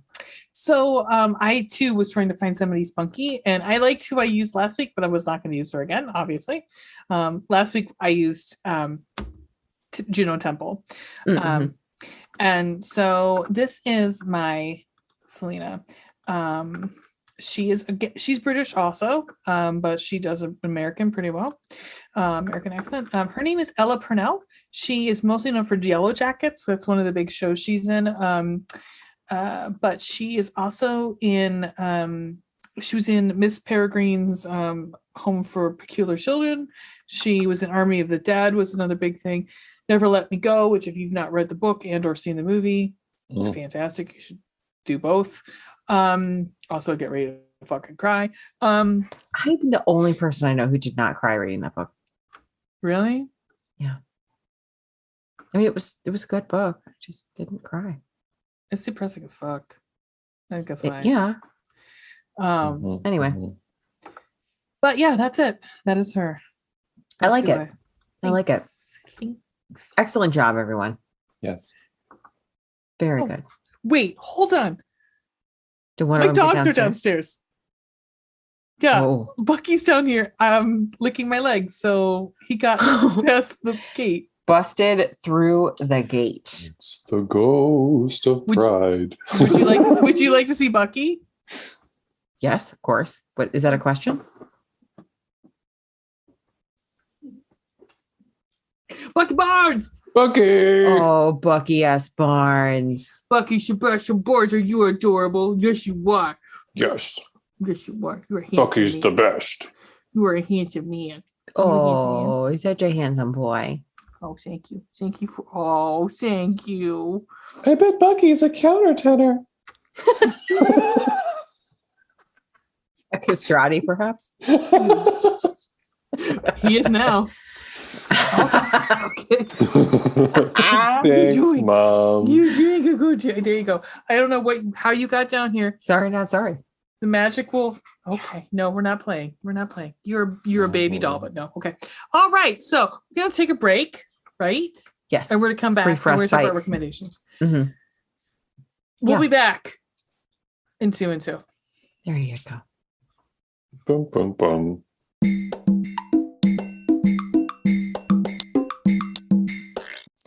And we're back. We're back, bitches. We're back. All right. So at this point in the show, we talk about what we've been reading and maybe what we've been listening to. Guest of honor, my dearest Lee, what have you been reading? I have been reading all of my favorite books lately. Oh, is this the year of your favorite This books? is the year of the fun. well, and it's such a long list now. It's going to take multiple years to read. to read Well, you them also all. read like tomes. Les Mis. Are you Yeah. like you're rereading like the Hamilton biography? Yeah, John. Basically. Yeah, and John Adams. And, You know, Yeah. the good stuff. Yeah, you know. So I just finished Wicked by Gregory Maguire, Oh my God. Very nice. Okay. and it's loosely based. It loosely bases the musical. Yeah. It's, Yeah, the I really musical like is the based book. on that. Yeah. And then there are 3 sequels to it as well that are great. So Yeah. I've read that. That's fantastic. one of my I remember when faves. you read that the first time. I think we were still working together. Like I Me? remember you reading the books. Yeah, Oh, the first time. that had to be the second time. Feels like the first time. Feels like the very first time. It did feel like the first time because I had forgotten so much, though. I Mm-hmm. was like, oh my God, I forgot that happened. This just randomly popped into my head. Is anyone going to see the new Top Gun movie? Funny you should say that because I literally texted my mother today. I said, "Are you taking father to see Top Gun: Maverick?" FYI, there is still a homoerotic volleyball scene in it. So plus With what's his name? God damn it! It just flew out of my mind. Miles Teller. Yes, I saw the photos. I'm not sad about it, but I don't want to see a Tom Cruise movie. I don't like Tom Gun. I don't like Tom Thumb. I don't like. Sam I am. I don't. I'm not a big fan of Top Gun. And literally, it's one of my father's favorites. And every time he's watching it, I come in when it's as I call it, the gay volleyball scene. I'm like, what I also don't care about that part is like they're all sweaty and they're on the beach. He throws a leather jacket on top of his sweaty sand encrusted self and then goes to see Kelly McGillis. I'm like, gross. That jacket smells like asshole at that point. Yep. You ain't getting that smell out of that. I'll take it. Really? No, I'm kidding. I mean, funny enough, We Hate Movies just actually reviewed it, the original, because of the movie coming out. And they're like, the one guy was like, yeah, last night I questioned a lot of stuff about myself last night, because a lot of it is, whoo, is it gay? It's, whoa, yep. I mean, which is great. I enjoy it, that part of it, but it's very homoerotic. Miles Teller sort of does look like Meg Ryan and Anthony Edwards if they were to have a baby. This is great podcast with just both of you staring at me. Okay. I'm not a big fan of Miles Teller, so I was just kind of like, okay. Like, I am a fan of Miles Teller the way that I see it in that movie. He has a mustache. And I know, right much now, like Anthony Edwards in that movie. Well, I'm going to tell you right now, there's one man who could wear a mustache. Who's that man? Who's the man? Who's that man? Ted Lasso. Ted Lasso's the only man who can wear the mustache. Yes. That's fair. That's fair. Yeah. It's true. Mustaches, most humans should not have. Preach. No, it's not okay. Ted Lasso. Every day and twice on Sunday. Yeah, so are you going to see Top Gun: Maverick? Oh, first of all, I never actually go to the theater, and my child still cannot be vaccinated. So not in a theater for sure, but maybe once it hits streaming services, if I don't have to pay to rent it. Also, I did find out, I saw a trailer for a movie that we might want to do for Page to Screen. It is fun. a book. Okay. It's called Mr. Malcolm's List. So check that out. All right. Historical romance. Yep, that they made. Theo James is in it. Mm-hmm. Yes, please. Yes. So all about that. Okay. I love Theo James. All right. So Lee, we got what you're reading, right? You're reading all your favorites. Perfect. You just finished Wicked. All right. So I've been reading comfort reads because the past week has just been hard. Mm-hmm.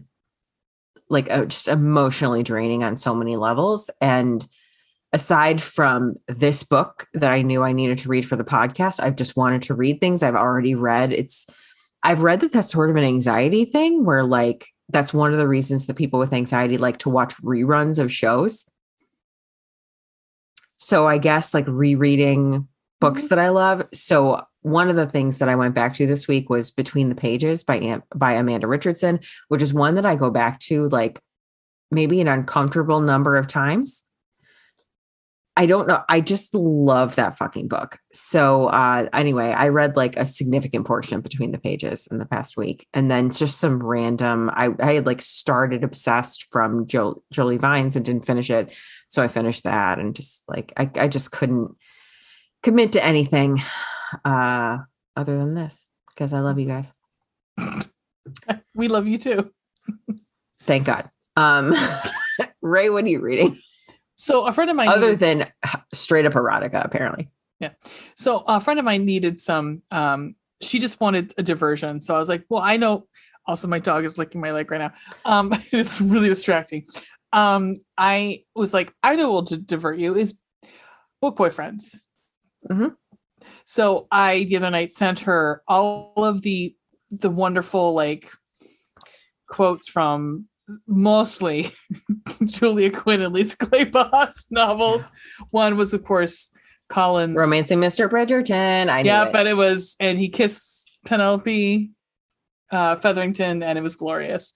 But aside from that, there was a hating game quote in there. There was a quote from anyhow, it doesn't matter. Anyhow, what I read was I fell down Ava Devon historical romance rabbit hole and was reading a bunch because a lot of her books, some of them are 150 pages or whatever, so it's easy to get through. I was led to her from Teresa Medeiros, another historical romance. The one I read that I fell in love with was Some Like It Wicked, Kincaid Highlands Book 1. It's about this woman who is obviously Scottish. She's from the Highlands. She gets sent to live with her uncle in London, and she wants to get back to Scotland to like take back her clan, take back her, as be chieftain of the clan, or at least be with Scottish her brother. clan, not the Sergeant Bars. Nope. Yeah. Nope. No. That just happens to be what they're called. It's with a C. It's just yes. Yeah. So she devises a plan to marry. It's a marriage of convenience, guys. Gotta love it. That shit. And so they there's a lot of action in this one. It's a little bit of peril, and it's good. Her name, so when I was reading Obsessed by Jolie Vines, same first name. And so I was like, Katrina. Katrina. But it's Katrina. Yes. Mm-hmm. Like the hero phonetically says it like in his inner monologue at one point. And so he says like Katrina. Mm-hmm. Otherwise I was like thinking at one point the hero was like, of course your name is Katrina. At like one point he's like, of course it is. Of course. I really like that spelling of it. Well, and also you like this book because it's a fucking reformed break. God damn it. Yeah. It's also a scarred or it's a hero with PTSD. So a lot of the books that I've been reading reminds me a little bit of A Week to Be Wicked. Reformed rake, dude with PTSD. Yeah, I mean they get married immediately. That's how she gets him to. She needs to go back. She wants to go back to the Highlands. She gets him to go back because she agrees to marry her and get half her dowry. So, yeah, he's also super hot. Yep, mm-hmm. Of course he is. Yep. Of course, they're all hot, right? Otherwise, they would not be a book boyfriend. Nope. Now, of course, he turns out to be, amazing, like Colin. But duh. Right. Duh. All right. Should we talk about what's coming up? Yeah, let's talk about what's coming up. And then what are you listening to? No. Have you been listening to anything? Okay, I have to tell you guys, I found this, like, I don't know. I had heard this happened, but I didn't know they fucking made a podcast. And the podcast is called The McElroy Brothers Will Be in Trolls World Tour. And what happened was the McElroy Brothers from My Brother and Me, the advice podcast that I've recommended on this show, they got high after one of their shows and decided to record a podcast, to which they were like, we should get in Trolls too. We should get in the movie Trolls too. And so it dropped at one point. They saved all these episodes of it, dropped at one point where it's like how they literally got into Trolls World Tour. They did end up getting, I guess I spoiled it, but yes, they did end up getting into Trolls World Tour as voices. And it's fucking hysterical. It's so funny. Like at one point they're talking to like the screenwriter of Trolls, like, but their parts and how, like, can they fly them out? Can they have like crap, can they get special, like, special craft services for themselves, and there's their writers. It's amazing. It's so funny. I recommend it. I see one episode is called, the description is the closest we've ever been to ruining everything completely. Yes. Because at one point, because they have an agent, because like a lot of times when you get to a point, I guess, with you have a podcast and you're so big, like My Brother and Brother are big, is that you have an agent who handles all of your bookings. And so their agent was the one who actually got this whole ball rolling. And they were like, so I think his name's Joel. Joel, what's the percentage of us being in Trolls 2? He's like, 200%. He's like, but I'm going to tell you, you do have time to fuck this up. And so they get close. They get close to fucking it up because they do bring people on. They're like, yeah, they're, it's sarcastic because they don't necessarily really want to be in Trolls 2, but it's pretty amazing because two of the brothers haven't even seen it. Oh God. Yeah. So, yeah, it's a quick little, like, 20 minutes at a time podcast. So what are you listening to? All right. Excuse me while I be Debbie Downer for just like a second. Okay. So I have recommended in the past Glennon Doyle's We Can Do Hard Things. Mm-hmm. Recently, she had Shannon Watts, who founded Moms Demand Action, on an episode of her podcast. I don't want to say a lot about it because it's so fucking depressing. But I recommend it is all I'm going to say. Okay. Lee, have you been listening to any podcasts lately? No. Not even ours. No. I want to put a little note out there that certain somebody is going to be on B3 next week. Certain somebody. We'll be recording with Ween and I wonder I. who that person is. I don't know. I mean, it could be Veronica is going to be guesting. Vanessa Carlton. And her piano are going to be on B3. We're going to be talking, and we're going to roll her down the street as we record her, and we're going to talk about The Bride of Frankenstein and The Old Dark House. Yeah, I had a freak out today where I was like, "Oh my god, are we recording this weekend?" And then I was like, "Oh, thank fuck, it's next week." Yeah, I'm excited. One of our Twitter followers had given us recommendations of books besides Men, Women, and Chainsaws to read, to kind of like, she's like, obviously Men, Women, and Chainsaws is the Bible. They call it the Bible. But there's these other like kind of like scholarly for horror movies, you would say, or film critique. And so I got one of them in the mail, and I ordered one of them, and I can't. Please, like, you can only get physical copies of it. You can't even get it from the library.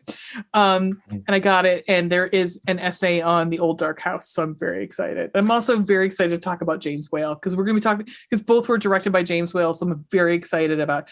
And so we're doing Gay Pride. We're doing Pride Month on B3 also. So with Veronica, we're doing Old Dark House and Bride of Frankenstein, and then we have another guest coming in, and we're doing Will, and we're doing Nightmare on Elm Street 2 and Red State. So, who's your other guest? His name's Will. I think you both actually know him. So. Oh, okay. All right, we'll talk. He used about to be a later. student at the place that we all. Oh yes, okay, got it. Noted. Yep. All right, yeah. So what's coming up? What are we doing next? What are we doing next? What are we doing next? God. All right. So this episode with Lee will air on June 14th. We're recording a little bit early. Because this is when we were able to book Lee, who has a very busy social calendar. Yes. So the look he just gave me. Anywho, so this will come out on the 14th of June. And then after that, we wanted to pick an MM romance. And so I am so fucking excited. We're going to read Everything for You, which I think is the last book in the series. Is it? I think so. I think you're right. It's the Bergman Brothers series. Always Only You is the one. You and I have both read that one. And that was like book 2. That's the second, yeah, exactly. That was book 2 in the series. And I really loved that because the heroine had like chronic diseases. She had like rheumatoid arthritis, and she was also autistic. Which I think the author is autistic, I believe. I think she's Chloe Leese. I believe she's on the spectrum. I believe. Love that. Yeah. So anywho, Everything for You is the final book, and it's, from what I can tell, it's sort of like gay culty. Oh wait, so listen, culty, like Kulti, because it sounded like culty, like as of a cult. Oh yeah, sorry. Yes, like Mariana Zapata culty. Yeah. Like, but gay. And I'm very excited about it. We're reading a gay cult. Yes. This is the second time cults have come up for me today. Like the second time, because I was at CrossFit, and so we were talking about how it's a cult, and our coach was the cult leader. Anywho, so that's what we're doing. It's a joke that CrossFit is a cult. I mean, No, it just threw me for a second there. Well, there you go. Hopefully one day I'll be able to throw you and be super strong. I won't throw you. Keep working out. Keep on working out. You're gonna need all the muscles you can get. Flipping those tires. Yep. I would love to flip a tire. I'm a couple tractor tires, so keep going. My goal is to deadlift about 135 pounds. We'll talk about why later. At any rate, we'll talk about it off here. So, anywho, like my big clit.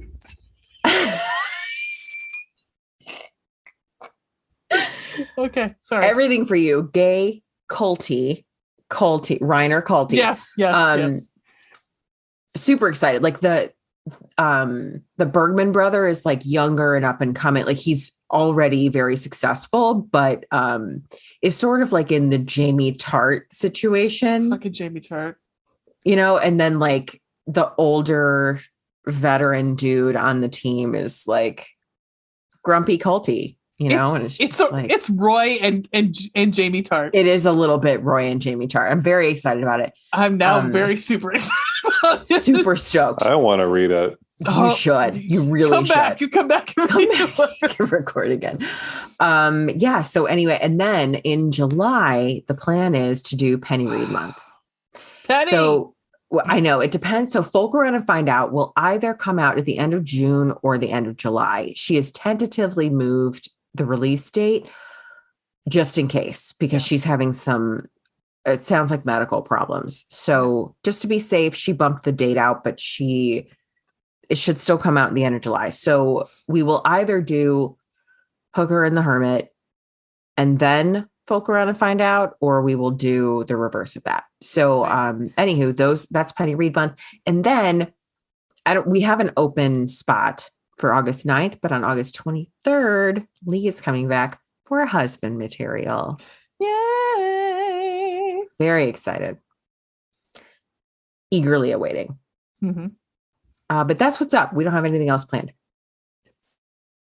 I have an idea now that we're talking, and we'll talk about it off air for the first spot of August. So okay, sounds good. Cool. Yeah. Anywho, I guess we should probably talk about like where people can find us. Okay. Who wants to run through it real quick? I will run through it real quick. I can. You want to do it? Sure. Our website is chicklitbookclubpodcast.com. Our merch site is chicklitbookclubpodcast.threadless.com. Our Twitter is at chicklitpodcast. Our TikTok is Chicklit Book Club. Our Pinterest is Chicklit Book Club Podcast. Our email is chicklitbookclubpodcast@gmail.com. Our Instagram Send us is your thoughts and your constructive desires. criticism. Yeah, what has burned your cockles in your heart? Please tell us. Yeah. What burns your cock? Anyhow, Instagram is Chicklit Book Club Podcast.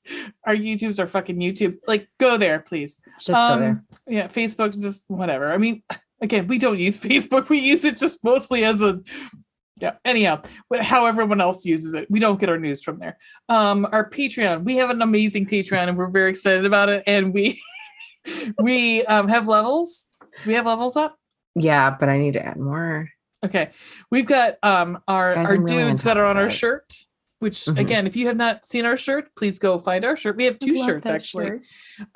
We have two shirts up, and actually, there is a this hold on 1 second.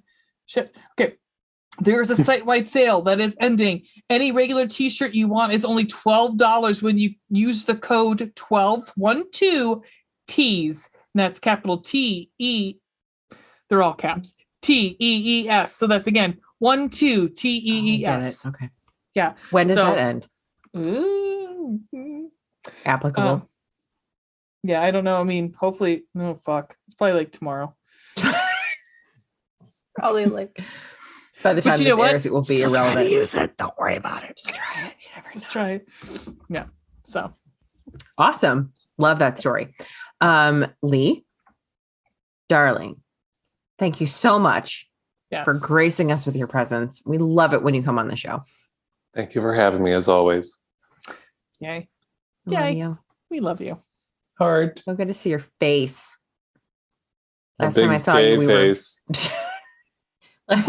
you, we were both wearing masks because you had the vid. Yeah, that was fun. How was that soup? Was it good? Delicious. Can I have some more, mommy? Sure. It's fine. It's a little hot now, but yeah, I'll make you some more. With peas next time? Yeah, sorry. There was a fucking pea shortage, I swear to God. I made there was a pea shortage. I swear to God, I went to 3 fucking stores. I couldn't find any frozen peas. It was weird. Delicious. 10 out of 10. Delicious. Yeah, I'll send you the recipe. It's very good. Yeah. Cool. Yeah. Okay. Anywho, how do we end this fucking thing? Oh God, in the most obnoxious way possible. Bye. Bye.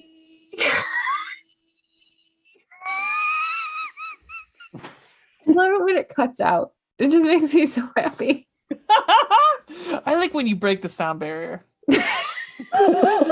I also like it when you call me Big Papa. What?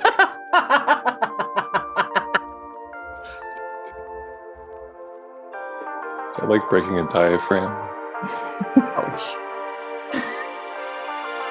So I'm sweating. My head is sweating.